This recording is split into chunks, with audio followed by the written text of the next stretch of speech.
The Mutual Broadcasting System, in cooperation with Family Theater Incorporated, presents Song for a Long Road, starring William Holden, Brenda Marshall, and Marvin Miller. Gene Lockhart is your host.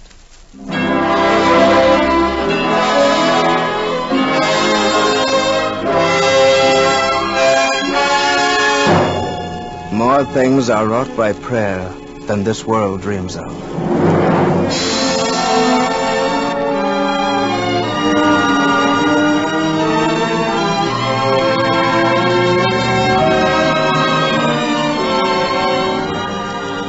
Did you ever stop to think how important a family is? Did you ever stop to think what would happen to our country if the family life of this nation should cease to exist? I'm sure most of us can look back to a good father and mother. We learned the meaning of sacrifice from them. We learned the meaning of courage and patience and fidelity. Our fathers and mothers were old-fashioned, so they say. Our mothers brought us up at their knees. Our fathers brought us up sometimes over their knees. They taught us decency, respect. They gave us ideals. They did all this because they were God-fearing people, our parents. They were prayerful. Well, we still need decency and respect. We still need patience and sacrifice. Above all, we need fidelity. Fidelity to each other, to our country, and to God. Those are the ideals which made our country great. And those are the ideals which can keep our country great. That's why we say we need prayerful families. Pray as a family. You'll find that prayer will bring peace and happiness to your home. Yes, a world of prayerful homes would indeed be a peaceful and happy world.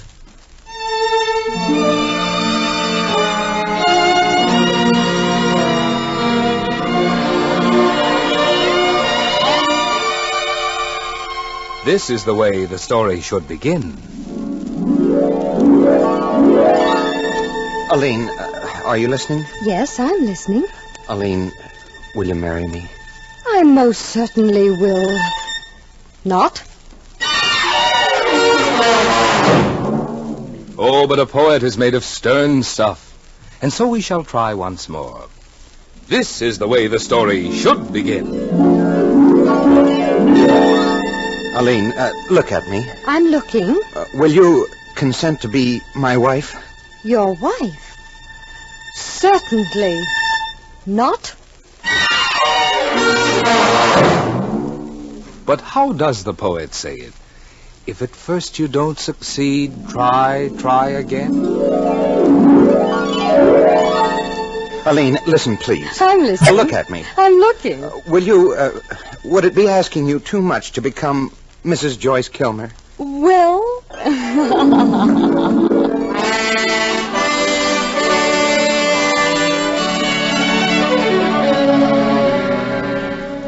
This is the way the story should begin. And this is the way it did begin. One beautiful day in June 1908. For he said himself, Joyce Kilmer did, he said, You know, Aline, I can't understand the interpretation which makes marriage the end instead of the beginning of a splendid adventure. If there should ever be the perfect novel of love, it would begin rather than end. And they were happily married. And should I add, and they lived happily ever after? Well, now, that would depend on one's interpretation. Naturally, that would depend on one's interpretation of happiness. For example... Aline, are you happy? Oh, I was never happier, Joyce. A quiet home here in New Jersey.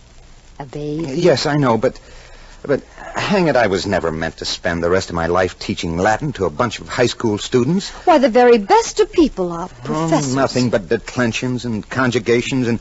Well, it's positively demoralizing, I tell you. Now, if I had my way, I'd... Now, Aline, you don't have to look at me like that. Oh, go on. If you had your way, you'd sell poetry the rest of your life. Yes, for $1 a pound, or perhaps $2 a pound. Stop squeezing my hand. Slender your hands, and soft and white as petals of moon-kissed roses. Why, the old ladies will swoon when they read my stuff. The critics will come clamoring across the ocean. Joyce Kilmer, poet laureate of America. America. Aline, I shall develop a beastly mustache and long, dirty fingernails. Oh, Joyce. Now, look, I'll leave it up to you. You leave what up to me? I'll let you decide whether your husband is to stagnate henceforth and forever in the swamps of irregular Latin verbs, or whether he is to take root on the immortal hill of poesy. The baby's crying. Your answer. The milk's in the icebox. Speak, oh vision, speak. Stop squeezing my hand. Nothing so exquisite as a slight hand. Could Raphael or Leonardo... The baby'll have hiccups. Oh, an answer, Princess. Shall we or shall we not go to New York? Well, I knew you'd say yes.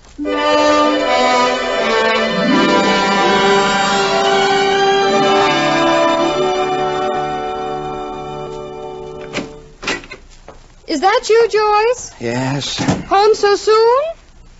Oh, and how is my poet laureate of America? Oh. Tired? Come on. Sit down here. Here. There now. Aline, are you happy? Why do you keep asking me that question? Oh, it's the kind of a question a man has a right to ask his wife. Come on now and sit beside me. Look at me. I'm looking.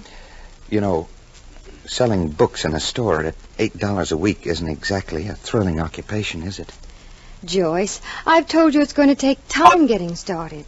You just can't come into New York and expect publishers to eat up your work. No. It takes time and patience. You know yourself, poets never start off by being poets. Oh, is that so? Well, what do they start off by being? Oh, street cleaners, assistant clerks in soap factories, and, even book salesmen. Now, that's just my point, Aline. I'm not even a good book salesman. Too much arithmetic connected with the confounded thing. Now, what has arithmetic to do with selling books? And stop squeezing my hand. Arithmetic, my little princess. Arithmetic has a lot to do with selling books, as Charles Scribner's sons will soon discover. Oh, what happened now? Oh, I sold a rare book today. Sold it for $1.50. Well? I made a slight mistake. The manager told me the book was not worth $1.50. No? No. It was worth $150. Oh. And so an aspiring young poet and his little princess and their babies managed to live in New York on the magnificent sum of $8 a week. And did they live happily ever after? Well, that depends upon one's interpretation of happiness. These are my sentiments, Aline. Joyce, you know, you've changed so much in 3 years. Yes, I suppose. But a man may be forgiven the sin of getting tired at times. I'm tired, Aline. I know. And there are thousands, tens of thousands like us who are tired. I've seen them in subways and streetcars and seen them outside of offices waiting for interviews. Nervous, tired people who stare at the wall over your head when you look at them. You're in a mood, Joyce. That's a fact, I tell you. The world is lopsided with selfishness. There are people walking the streets who don't know where they're going to get their next crust of bread.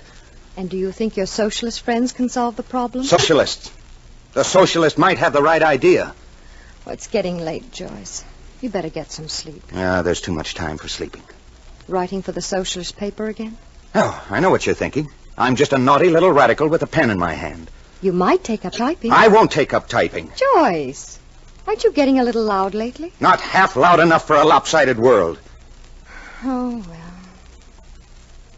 What are you doing? Saying my prayers.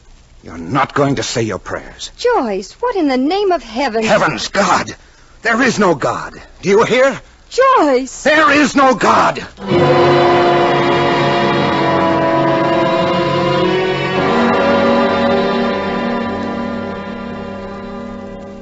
All the good things a man holds precious in this life, all the long-cherished hopes and dreams, all the faith that a man has ever placed in his God and himself and his family, all these are candlelight for living.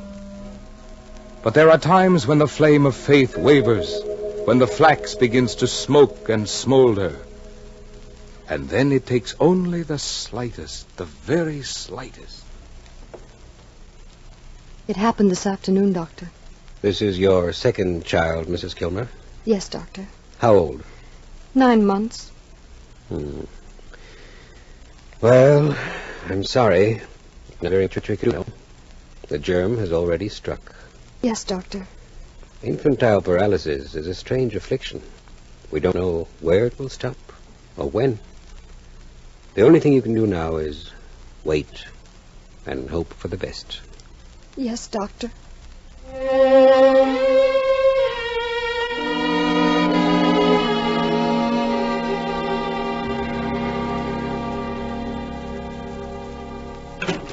Helene, where is she? Where's Rose? She's in here, dear. So it's... Infantile paralysis. So my baby... My little girl is going to be paralyzed. And there's nothing we can do, Joyce. There's nothing we can do? Nothing?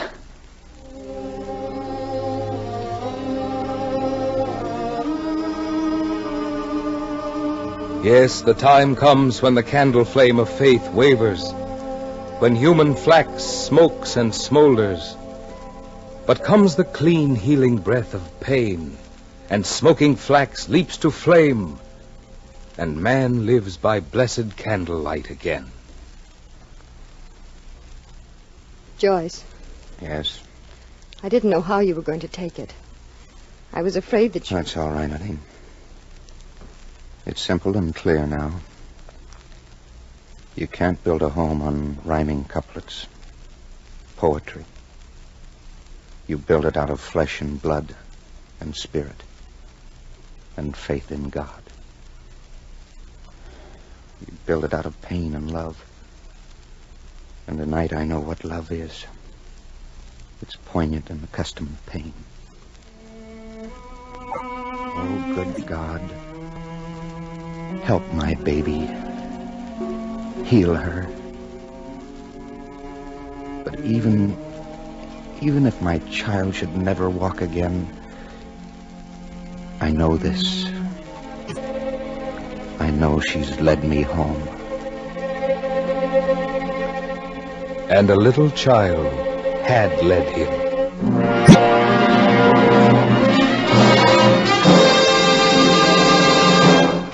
Helene, I've got it.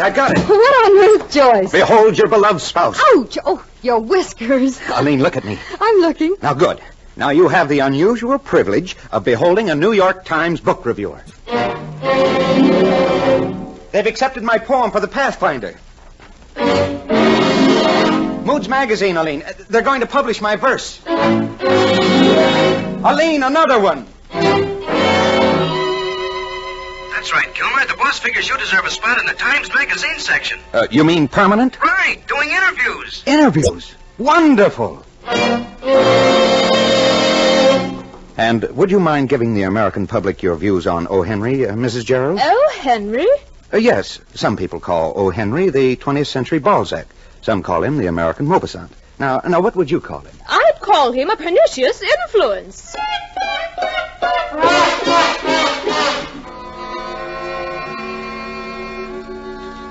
Oh, this is the life. It's quiet here in the hills, Helene. Man couldn't want much more in his life. A home, 4 children, a wife who's beautiful with black ribbons at her throat, a world full of sight and sound. The world is good. Except I watch her lying there on the grass, my little paralyzed daughter. 16 years, the doctors say, Joyce. Yes, 16 years before she can walk. Oh, that's a long time. Yes, it is. Still, I was just thinking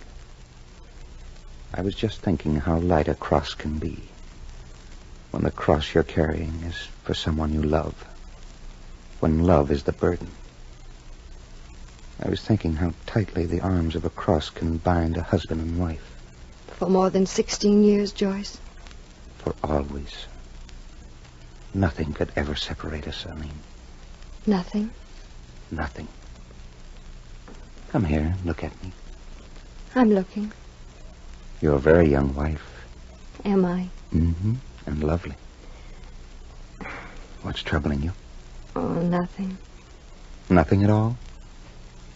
Oh, Joyce. Oh, my little princess is younger than her days. And stop crying in my ear. It tickles. What's the matter with you? I just wanted to hear you say it again. Say what? Same thing can never separate us. All right. Nothing can ever separate us.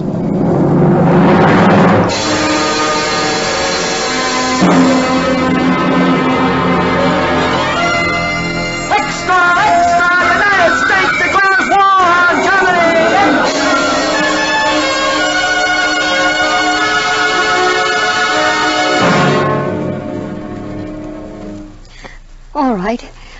I know what you're going to say. Don't look at me like that, Aline. Go on and say it. You're going to war. I suppose I'm unreasonable, but being a woman, I suppose I'll never understand this man's world of war. It's not that I'm afraid of pain, Joyce. 3 weeks ago, little Rose died. And last night, I bore you another son. Pain? I don't feel pain. It's only... I know. If I could only be sure that we could have the years ahead together. Thousands are saying that tonight, Aline. But remember, I told you once, nothing can separate us. Say it again, Joyce. Neither pain nor sorrow nor distance can separate us. Say it again, Joyce. Neither suffering nor height nor depth can separate us.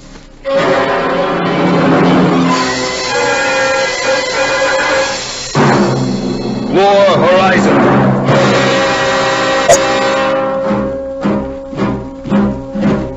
Proceeding to the 6th area. You say you left the 7th Regiment? That's right. And your name is Kilmer? Right. Well, how come you joined the Fighting 69? I didn't join. I adopted the Fighting 69. I'm Irish. Irish? With a name like Kilmer? Half Irish. Half Irish? Well, my great-great-great-great-grandfather was Irish.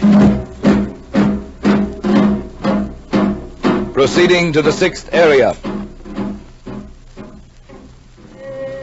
And this was no man's land. Yes, this is no man's land. Little Eddie couldn't believe it was no man's land. This afternoon he said to me, "Kilmer, it gets awful quiet around here." But then, just like that it came, in the afternoon. A clumsy, wobbling torpedo shell. Something dangerously casual that catches a man tying a shoe or opening a pack of cigarettes.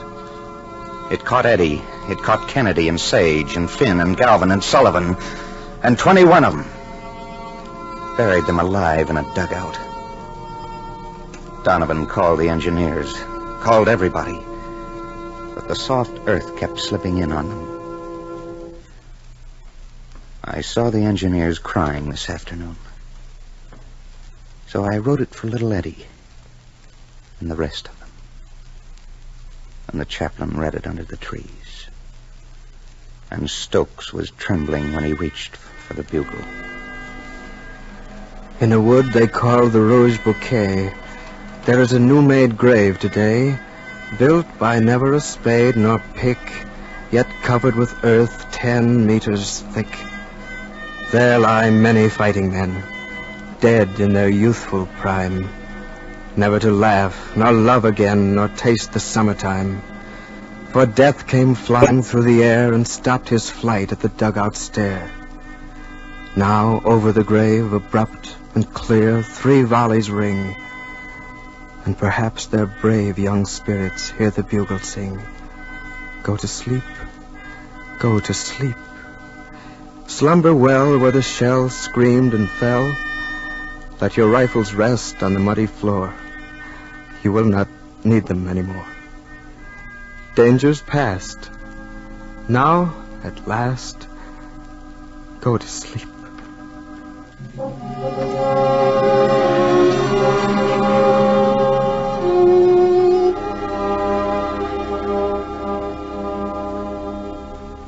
Major Donovan. Major Donovan. Well, what is it, Kilmer? Oh, I hope I'm not troubling you, sir.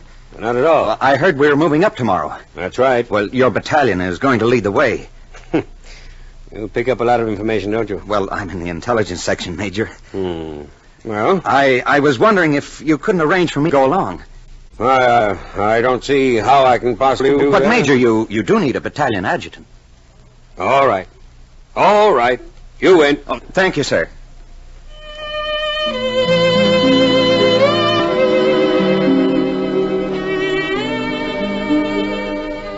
hope you can make out this writing, Aline. I have a picture before me tonight. I can almost hear you speaking again, with a voice coming across the white roads of France. And like the voices of all the women of the world, it keeps saying, "Say it, Joyce. Say nothing can separate us." Aline, you won't mind my writing this. I've never quite recovered from the wonderment of being husband to a wife. You're always before me, and with me, in my heart and brain. But it's dangerous to write this. It draws so tight the cords that bind me to you. Well, we ought to be together sometime, inevitably, and soon in the terms of eternity. For we are absolutely one, incomplete apart, and in heaven is completeness. How unhappy must lovers be who have not the gracious gift of faith? And people and things at home, I'd like to be there again. I'd like to see Kenton and Deborah and Michael and Christopher, and some dry sherry, and a roast of lamb with mint sauce, and Blackwood's magazine. I'd like to see a straw hat and a circus and... But most of all, I'd like to see you. Goodbye now. I have some more to do. And love me exceedingly.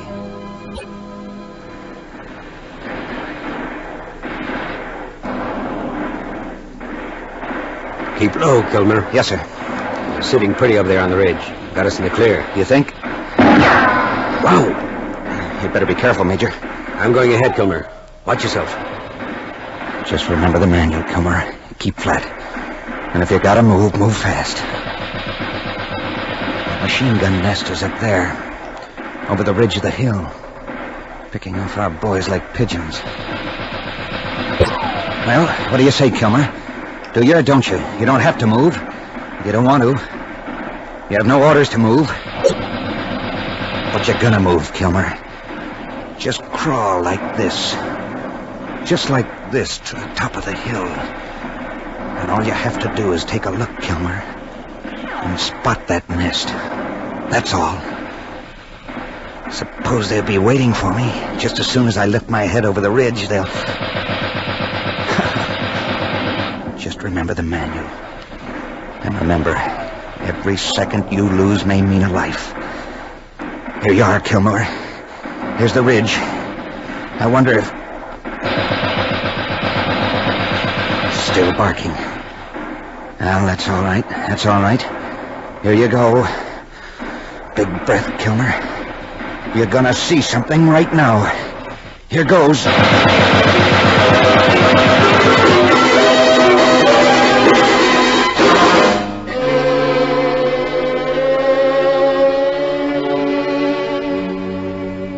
They found him lying still, and his eyes were looking out, away over the ridge. They buried him where the scarlet poppies nod by the river brook. And so, Sergeant Joyce Kilmer, patriot and poet, died. Wait a minute, mister. What is it you wish? You didn't answer the question for the people. What question? The question you've been asking all night. Did they live happily ever after? Excuse me, there's been a slight interruption, and... Exactly. Who are you, sir? Who am I? I am the interruption. I'm the question lingering on the tongues of millions. I'm the voice of the kids who fight the wars, the voice of the guys who screamed across the continents and across the world. I'm the voice of human pain. And they're trying to choke me again with speeches and promises. They're choking me with new headlines, new suspicions, new hates. Did they live happily ever after? Did they? Who will answer the question? Trees. There is a tree planted on a hill. It is a dead tree, which has blossomed with the terrible contradiction of man's planting. For trees were never meant to blossom with blood. God, our Father, Did they live happily ever after? Can we live happily ever after? Did one soldier die in vain on a hill with half his songs unsung? Have thousands died, and will other thousands die in vain on other hills? Or is it possible, Lord, that this is the pruning? Can it be possible that in our days we shall at least see love, love of neighbor, strip the spikes of cruelty and suffering from the crossbeams of a world in contradiction? Grant that it be so. Be thou the patience in our planning and the humility in our heart. And grant, good Lord, that all men, the men of the north and south and east and west, may rest always in the soft shadow of peace, where trees are not crosses, but living things that look at God all day and lift their leafy arms to pray. A soldier poet would have it so. Then shall all men live happily ever after.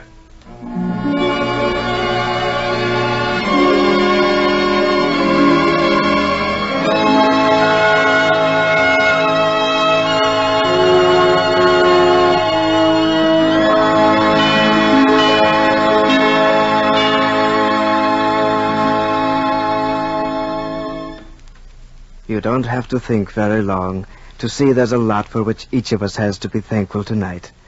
We're thankful to be alive, thankful for our homes, for our families, for the peace and happiness we have together.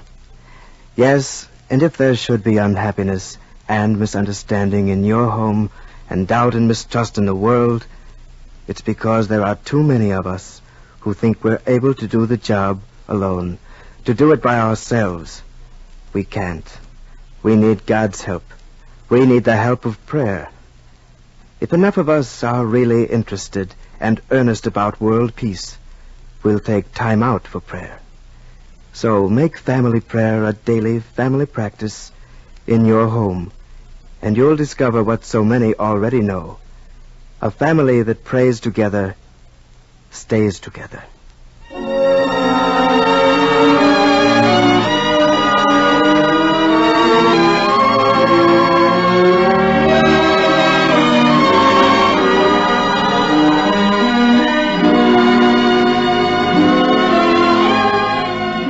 Before saying goodnight, I'd like to thank William Holden for his performance as Kilmer, Brenda Marshall for her portrayal of Aileen, and Marvin Miller for his narration. Our thanks also to Timothy Mulvey for writing tonight's play, and to Max Terr for his music. Mel Williamson directed, and John Ryder produced the program. Others who appeared in our play tonight were Doss Butler, Hal Sawyer, Gene Layton, Peter Rankin, and Don Morrison. Next week, our family theater star will be Maureen O'Hara, Regis Toomey, and Frank Phelan in Brass Buttons. This is Gene Lockhart saying good night, and God bless you. This series of the Family Theater broadcast is made possible by the thousands of you who felt the need for this kind of program, by the Mutual Broadcasting System, which has responded to this need, and by the actors and technicians in the motion picture and radio industries. This program is heard overseas through the facilities of the United States Armed Forces Radio Service. This is the Mutual Broadcasting System.